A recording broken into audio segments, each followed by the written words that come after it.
Okay, welcome back. Urantia Book here, folks. We got a interesting paper today. We're continuing on here with the mission and ministry of the thought adjusters. We are on page 1186. There's about 4 or 5 papers in here. I don't even know. It could be like 100 pages or something that describes what this thing is that's called the thought adjuster, otherwise known as the spirit fragment of God that dwells within you. This is one thing that is very unifying amongst various religious groups, that we have an entity, an aspect of ourselves, which is beyond the mind and beyond the body. And they know that they can't measure it. Some of them might try and get muddled into metaphysics in order to try to think that we can have this merger between the spiritual and the mental. And they might even get muddled into your quantum understanding of consciousness too, and think that they are hitting on and describing these spiritual levels.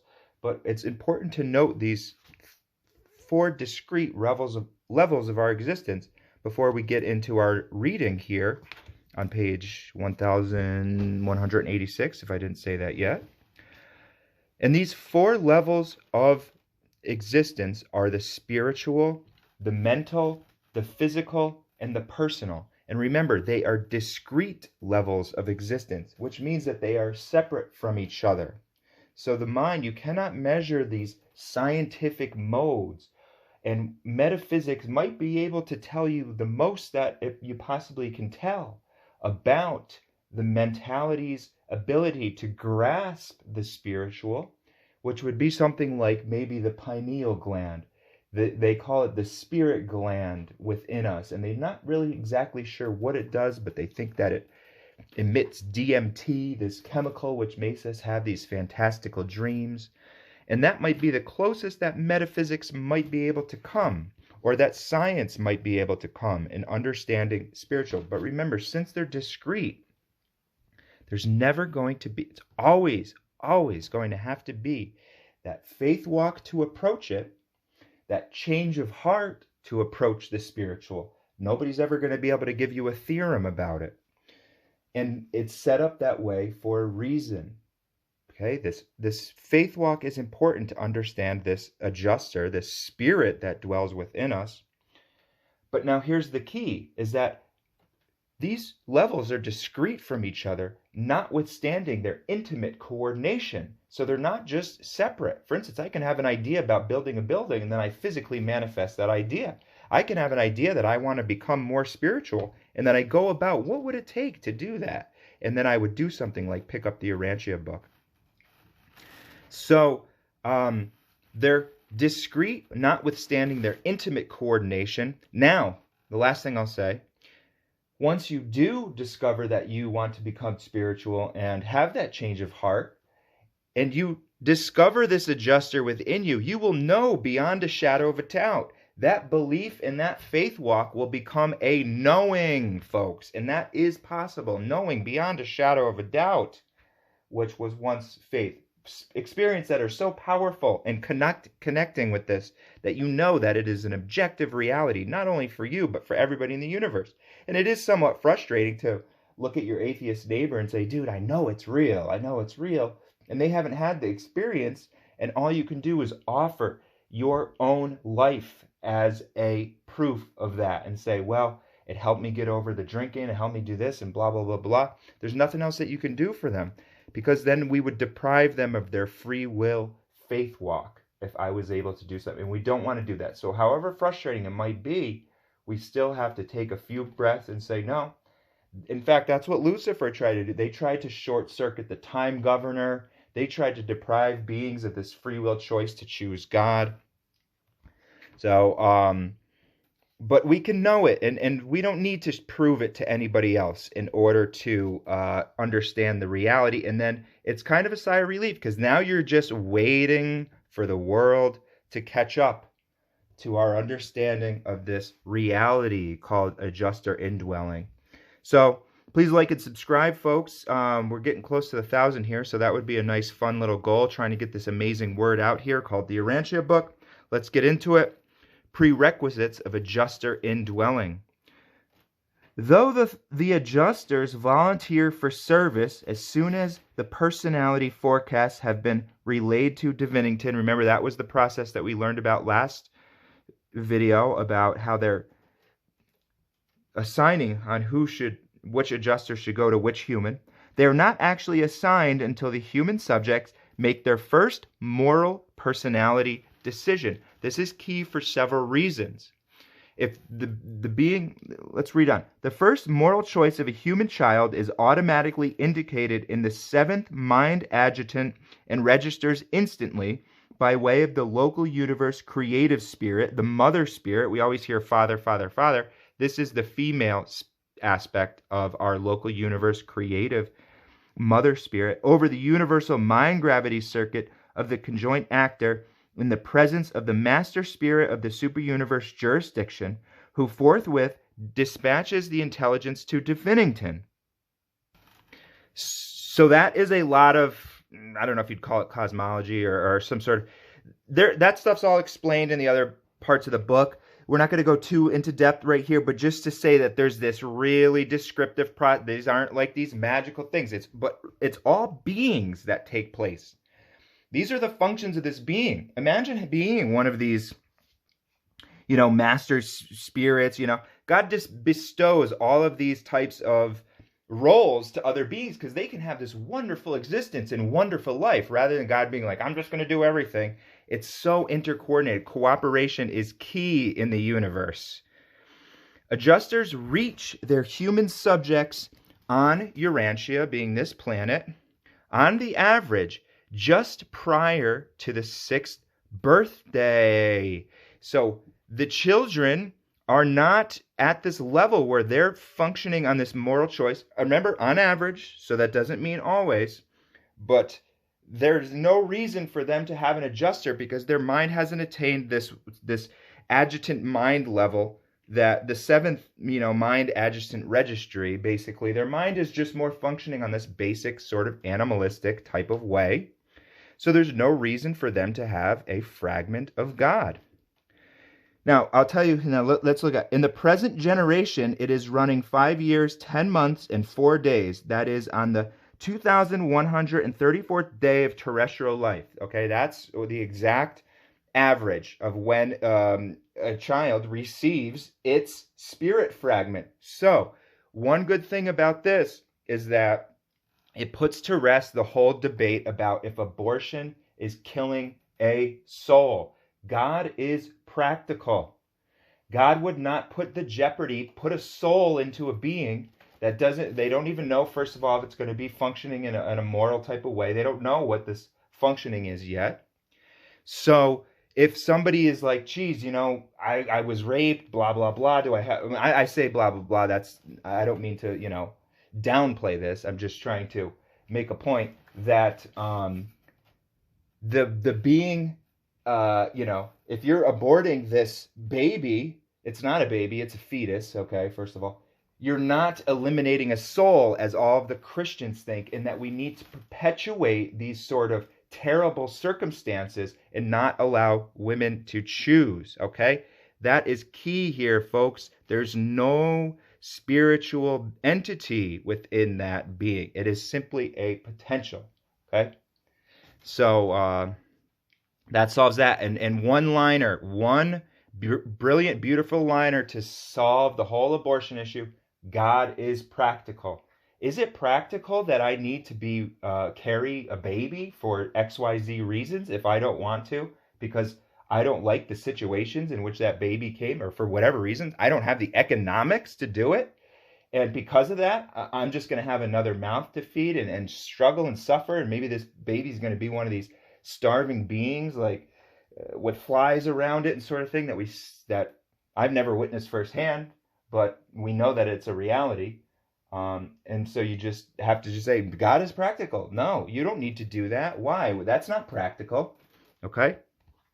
The adjusters cannot invade the mortal mind until it has been duly prepared by the indwelling ministry of the adjutant mind spirits and encircuited in the Holy Spirit. And it requires the coordinate function of all 7 adjutants to thus qualify the human mind for the reception of an adjuster. You're talking about a human mind, which is an organ, folks. It's a physical organ, regardless of the fact that it can do complex equations and everything like that. How you're talking about this really large event that you're actually then spiritualizing a mind. So you can see it's not just snap your fingers type of thing and have this happen. There's all this coordination among spirituality to create this. Let's read on. Creature mind must exhibit the worship outreach and indicate wisdom functioning by exhibiting the ability to choose between the emerging values of good and evil, moral choice. See, this is something that animals do not do. So that's why when animals, they might demonstrate altruism by doing something like elephants, for instance, will gather around one of the young, even if it is not their own young, and try to protect it. But they're more functioning on this level of survival of their genetics. Their nature is just going to be automatically in this perfect harmony, and it's going to do every single choice that it needs to do in order to remain in perfect harmony.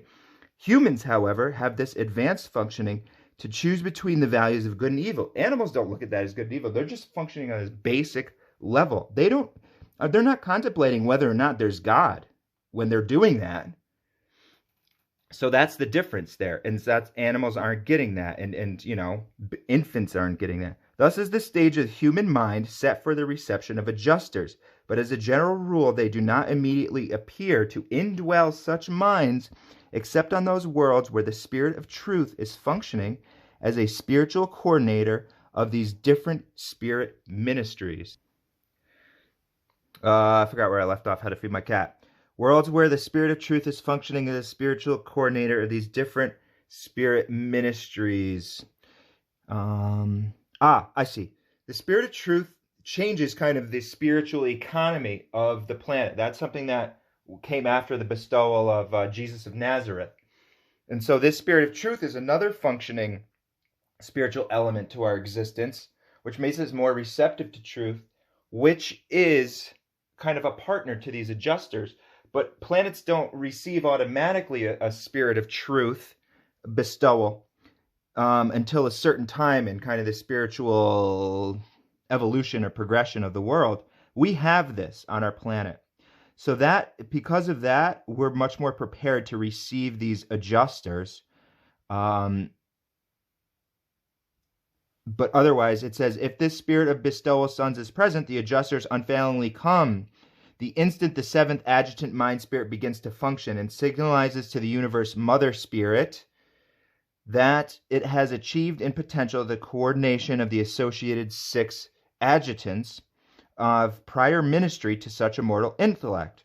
Therefore have the divine adjusters been universally bestowed upon all normal minds of moral status on Urantia ever since the day of Pentecost. So it's slightly different. If there isn't that Spirit of Truth, they don't automatically just bestow. Now this is key to understand as well. Normal minds of moral status. That is, I explained this in their video, they never explain exactly what a normal mind, what is this cutoff point of what is considered a normal mind and what isn't.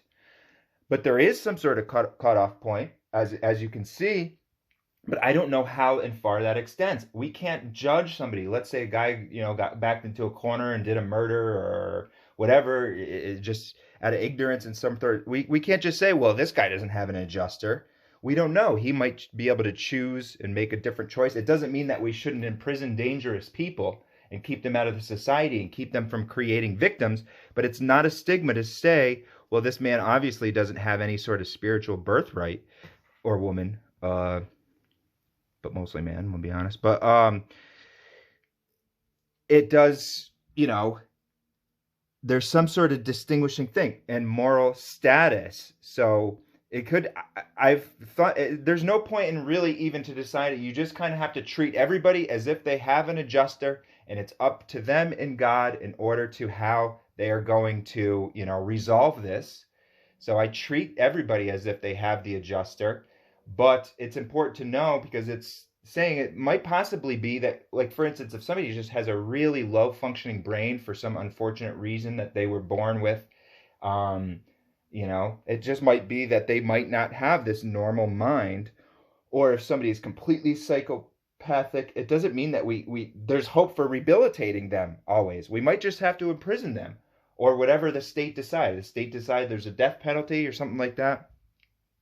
So it's saying that you have to have some discernment here. They are clearly having discernment and not, quote unquote, casting a pearl before swine. And it's not to say that people are swine. That's just a crude example that they use, lest they be trampled underfoot.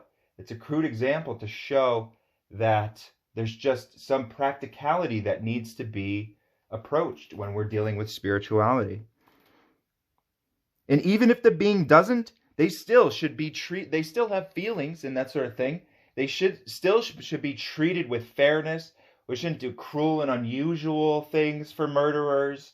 We should still give people a trial and whatever sort of thing like that. It doesn't mean that anybody, because they're still at least functioning on the mind level that an animal would function. We should bestow the same amount of altruism to an animal, right? They don't have adjusters, but we shouldn't eat, eating their flesh and killing them and stuff like that is still primitive because they're thinking beings, even though they're not spiritual, okay? Even with a spirit of truth endowed mind, the adjusters cannot arbitrarily invade the mortal intellect prior to the appearance of moral decision. They use that word invade. It's because you don't really have a choice, It's not a negative thing it's the best thing that could possibly happen to a being, to have a fragment of God within you, but you make that moral decision when you're 6. You don't have a choice. You're getting an adjuster. But when such a moral decision has been made, the spirit helper assumes jurisdiction direct from Divinington, which is like a heavenly sphere that the adjusters are operating and, kind of congregating on and so on. There are no intermediaries or other intervening authorities or powers functioning between the divine adjusters and their human subjects. God and man are directly related. Even though there's all this different ministry, angels, seraphim, adjutant mind spirit, spirit of truth, mother spirit, local universe, creator son, Veronandex, Lenanandex, seraphim, it's still direct. That's why we always say on this channel, go to direction, not indirection. Don't try to, be praying to St. Anthony. You can do it, that's fine, but maybe just say, St. Anthony, give me the strength to go within and find the God within, okay? Before the times of pouring out the Spirit of truth upon the inhabitants of an evolutionary world, the adjuster's bestowal appears to be determined by many spirit influences and personality attitudes. We do not fully comprehend the laws governing such bestowals. We do not understand just what determines the release of the adjusters who have volunteered to indwell such evolving minds. A lot of mystery around this, and we want that. That's the romance of the adventure. But we do observe numerous influences and conditions which appear to be associated with the arrival of the adjusters in such minds prior to the bestowal of the Spirit of Truth. So here's what they are. The assignment of personal seraphic guardians. Now here's your angels. These are all these various helpers, folks. If mortal has not been previously indwelt by an adjuster, the assignment of a personal guardian brings the adjuster forthwith. Okay, so there you go. It's not, that's one of the reasons, or I'd say events, that causes it. There exists some very definite but unknown relation between the ministry of the adjusters and the ministry of the seraphic guardians. Again, angels, seraphic guardians are closest name to that. The attainment of the third circle of intellectual achievement and spiritual attainment. Now, if you attain, all right, here. I observe adjusters arrive in mortal minds upon the conquest of the third circle, even before such an accomplishment could be signalized to the local universe personalities concerned with such matters. And I'll explain maybe, let's see if this one touches on it. Upon the making of a supreme decision of unusual spiritual import, such human behavior in a personal planetary crisis usually is attended by the immediate arrival of the waiting adjuster. the spirit of brotherhood, regardless of the attainment of the psychic circles and the assignment of personal guardians, in the absence of anything resembling a crisis decision, when an evolving mortal becomes dominated by the love of his fellows and consecrated to unselfish ministry to his brethren in the flesh, the waiting adjuster unvaryingly descends to indwell the mind of such a mortal minister. Declaration of intention to do the will of God. These are various things that will cause this to happen. Now, this could be like, for instance, the way that I describe this would be like primitive times. All right, we're talking before the bestowal of the Spirit of truth. You got your caveman out there, and we're not able to really, well, not we, but the divine beings are not able to detect which level this caveman is functioning at, really. But he does something like declaration of the intention to do the will of God. So they say, we observe that many mortals on worlds of space may be apparently in readiness to receive adjusters, and yet the monitors do not appear. We go on watching such creatures as they live from day to day, and presently they quietly, almost unconsciously, arrive at the decision to begin the pursuit of doing the will of the Father in heaven. And then we observe the immediate dispatch of thought adjusters. So some primitive, caveman might have come across that. These are more for planets that don't get the Spirit of truth. For us, it's almost automatic. It is automatic. 5 years old, somewhere in that average age. Maybe it's 3, who knows. But it's just automatic that it's like, oh, normal mind, boom, send it out. You guys get the Spirit of truth. We don't need to wait and see if you're going to do these things. 6, influence of the Supreme Being. On worlds where the adjusters do not fuse with evolving souls of the mortal inhabitants, we observe adjusters sometimes bestowed in response to influences which are wholly beyond our comprehension. We conjecture that such bestowals are determined by some cosmic reflex action originating in the Supreme Being. As to why these adjusters cannot or do not fuse with the certain types of evolving mortal minds, we do not know. Such transactions have never been revealed to us. So we are fusion candidates. That is another difference with, for instance, our planet compared to other various beings. We have the potential to fuse with this adjuster. And when we do that, that is up to you to decide. The pace belongs to you. Beings on normal worlds fuse during their first short life in the flesh, and we have that potential, but it's really difficult. I think they say only like 3 beings have done it. But some aren't destined to fuse with their adjuster. So that fusion could take place even during the mansion world career. It's not a rush, get it now. If you don't fuse during this life, then you're going to go to hell sort of thing, folks. That's where the mercy comes in. So as you can see, it's a really perfect, it's just so well thought out. Everything is organized. There's logic behind it all. There's practicality behind it all. And so that's why this presentation of spirituality to me answered so many questions. We might be able to feel these things on various levels, but not put these perfect word symbols to them with these brilliant sentences. So thanks again for checking out the videos. Please like and subscribe, and we'll see you in the next one, folks.